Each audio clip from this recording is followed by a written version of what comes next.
Bismillahirrahmanirrahim. Assalamualaikum warahmatullahi wabarakatuh. Waalaikumsalam warahmatullahi wabarakatuh. Gimana kabarnya? Alhamdulillah sehat. Sehat? Sudah makan? Belum? Halo? Halo dulu. Baik, pada pertemuan materi kita yang terakhir mengenai peradilan. Peradilan yang dalam peta konsep itu ada hampir masuk materi yang kita bahas pada pertemuan kali ini. Yang pertama itu hakim. Nah, peta konsep yang pertama hakim. Yang kedua saksi. Dan ketiga tergugat dan sumpah. Dan yang keempat tergugat dan alat bukti. Coba Isa ulang peta konsep itu yang terkait dengan peradilan. Yang pertama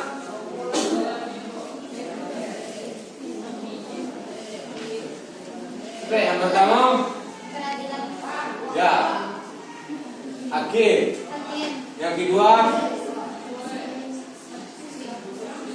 yang ketiga, yang keempat. Nah, jadi dari 4 peta konsep yang terdapat dalam materi peradilan itu mesti kita kuasai. Hakim apa begitu? Hakim orang yang memutuskan suatu perkara itu bareng. Jadi kalau ini kita jadi hakim itu satu kaki di surga, satu lagi di neraka. Pokoknya hakim itu jurusan kalau kuliah itu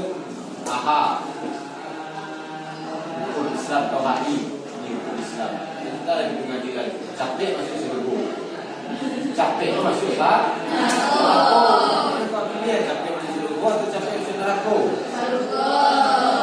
Inilah yang masuk surga capek. Tapi dengan keadilan. Sebaliknya ini nanti masuk neraka ini dengan menjadi hakim loh, tapi masuk neraka dengan ketidakadilan menghukum suatu perkara. Ini perkara. Hakim adalah orang yang memutuskan suatu perkara atau suatu persoalan sesuai dengan apakah akan sesuai dengan nafsunya atau memang melihat keadilan dari orang yang diputuskan perkara ini. Hari ini kan banyak oleh perkara hari ini yang kita cari, tapi bukan pengadilan Islam kan, terutama di Indonesia. Kita cek bedanya pengadilan yang ada dulu, kesamaan pengadilan yang ada di Indonesia dengan pengadilan Islam. Apa kesamaan dan perbedaan? Kesamaan dulu.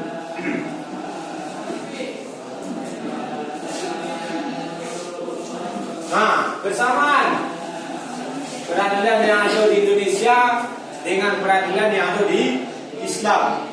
Capek-capek ya lama-lama. Nah, dari segi memutuskan hukum dulu. Bersamaannya.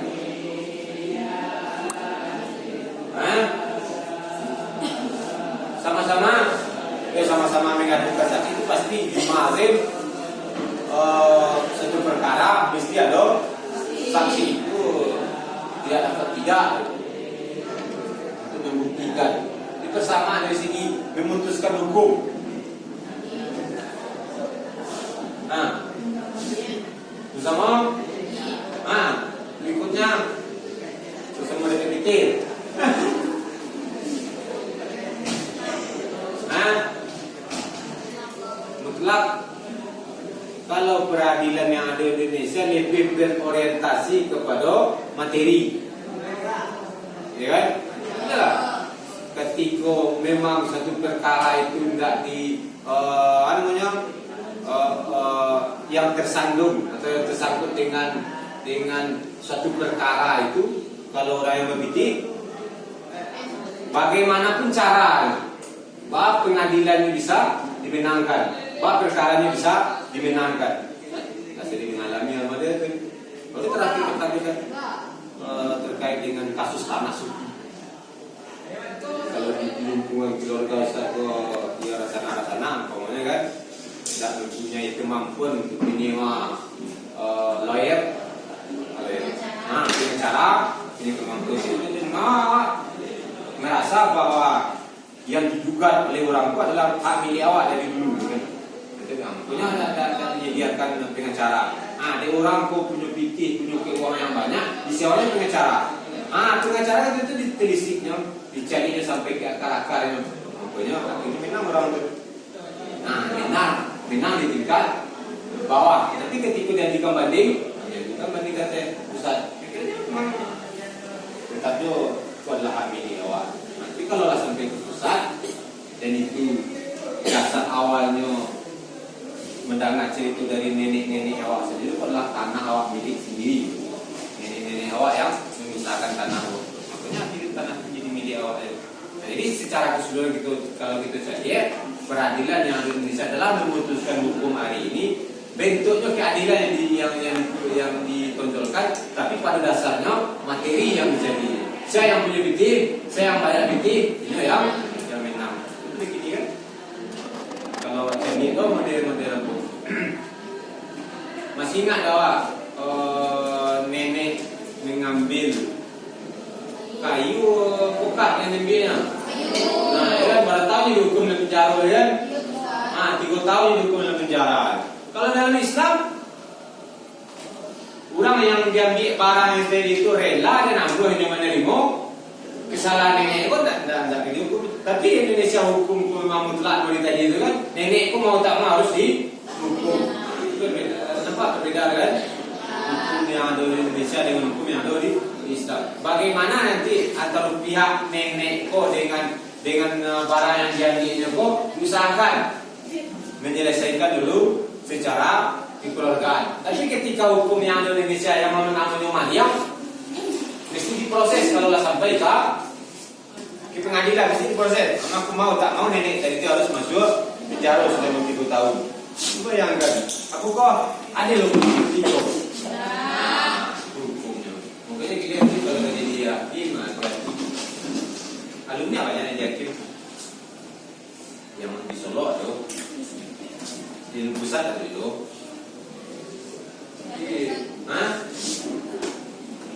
Seperti itu kita tahu lah itu kan.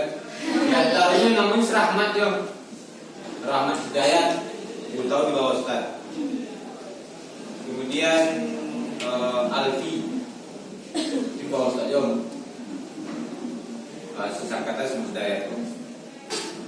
Nah, yang di pusat ada dulu. Ada beberapa alumni yang memang menjadi hakim pengadilan agama. Tanya loh, ada sah dulu. Kemudian setelah awak mengetahui bahwa hakim itu adalah orang yang memutuskan suatu perkara dengan sebaik-baiknya, maka hakim sangat berat tugas dan kewajibannya dalam menetapkan sebuah peraturan. Maka hakim potensial lebih cita-cita dari hakim. Banyak dan baik syarat itu. Tapi di sekolah indah hidup kok bisa menentukan, bisa menghukum satu orang. Bego tak tulis itu. Lulusannya harus S2 atau S1. Kalau jadi hakim itu harus sarjana barang kan? S1 minimal. S1 banyak tahu dengan hukum. SH dipelar. Nah, baru yang kedua peta konsep yang kedua masuk ke dalam saksi. Nah, itu saksi bicarakan tadi bahwa saksi itu adalah orang yang paling penting untuk saksi dulu. Apa kita saksi? Main saksi.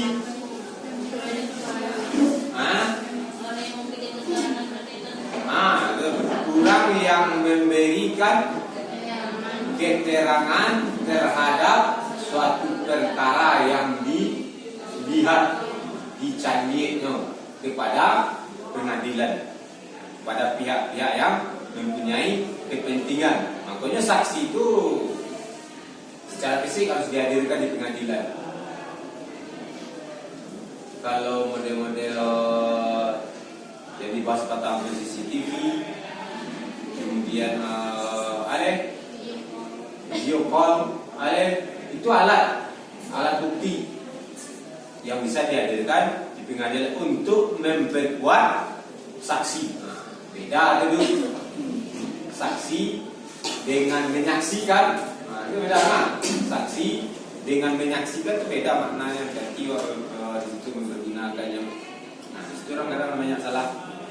Saksi dengan menyaksikan. Menyaksikan bisa diri tadi video, CCTV, kemudian kasus-kasus yang ada hari ini. Bukti itu sebagai alat bukti. Alah, berapa menit itu?